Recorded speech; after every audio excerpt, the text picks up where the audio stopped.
Hello student, आज मैं आपको पढ़ाने वाला हूँ पीएम के बारे में, यानी प्रधानमंत्री के बारे में।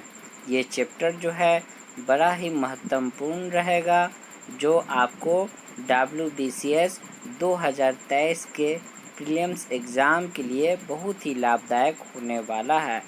और इसमें जो है कि आपको एक एक पॉइंट बहुत ही आसान तरीके से आपको पढ़ाया और समझाया जाएगा, और ये बात को ध्यान में भी रखा जाएगा कि आप इससे जो है कि ज़्यादा से ज़्यादा जानकारी इस वीडियो के द्वारा लें।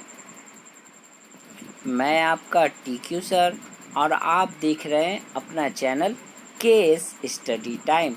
तो इस चैनल को लाइक कर लें, सब्सक्राइब कर लें, शेयर कर लें, और अगर कोई सवाल पूछना है तो कमेंट बॉक्स में पूछ सकते हैं। आज हम पढ़ेंगे प्राइम मिनिस्टर, जिसे हिंदी में प्रधानमंत्री कहते हैं, और इनका उल्लेख आर्टिकल 75 में पाया जाता है।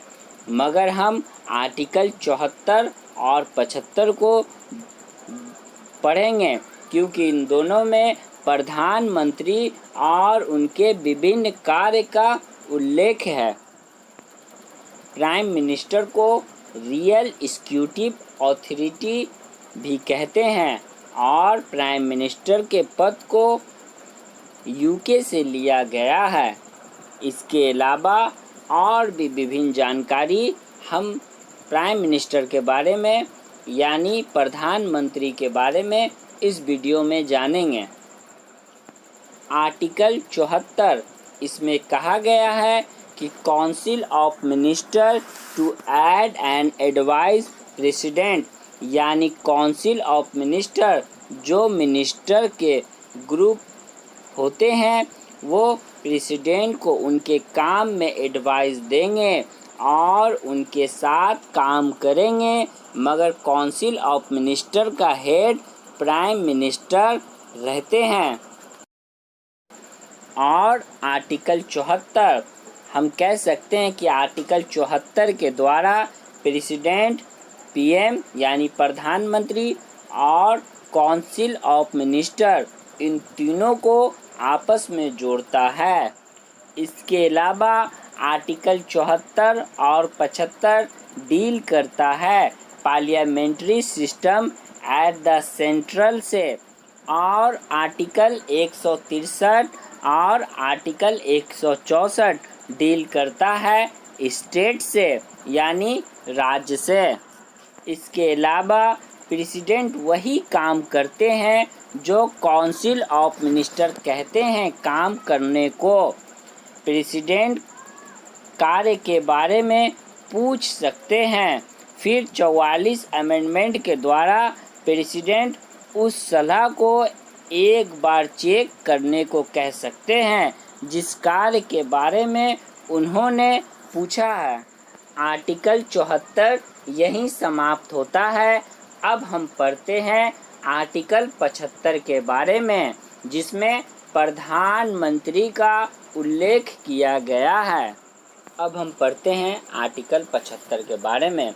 इसमें कहा गया है प्रधानमंत्री यानी PM के अपॉइंटमेंट के बारे में कि प्रेसिडेंट प्रधानमंत्री को अपॉइंटमेंट करेंगे, और प्रधानमंत्री काउंसिल ऑफ मिनिस्टर का हेड भी होते हैं, और प्रधानमंत्री को बोलने पर ही लोकसभा के 543 मेंबर में से 70 मेंबर को काउंसिल मिनिस्टर में लाया जा सकता है, यानी हम कह सकते हैं कि वो 15% आ सकते हैं। और हम कह सकते हैं कि प्रधानमंत्री के बोलने पर ही मिनिस्टर बनाए जाते हैं, यानी जनता जिनको MP बनाकर भेजती है तब वही मिनिस्टर बन जाते हैं।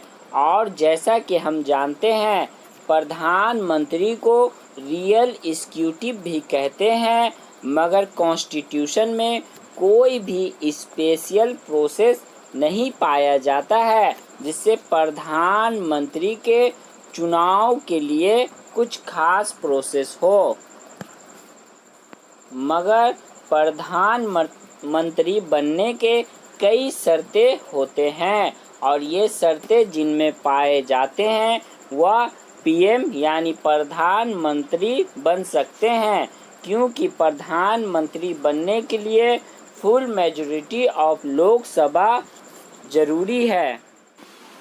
मगर हम कह सकते हैं कि भारत में 3 ऐसे प्रधानमंत्री गुजरे जो राज्यसभा के मेंबर थे। 1 number Indira Gandhi ji, 2 number HD देवगौर जी प्रधानमंत्री बने, मनमोहन सिंह जी, और सुप्रीम कोर्ट के द्वारा 1997 में इसके बारे में पूरा डिटेल के साथ बतला दिया गया है। ये तो थी एक छोटी सी जानकारी प्रधानमंत्री यानी पीएम के बारे में, और इसके द्वारा हम आर्टिकल 74 और 75 यहीं समाप्त करते हैं। और उम्मीद है कि जो आर्टिकल 74 और 75 में प्रधानमंत्री का उल्लेख किया गया है, जिसे आपको बड़ा ही सरल तरीके से समझाया गया, ये सब समझ में आया होगा और ये चैप्टर यहीं समाप्त होता है।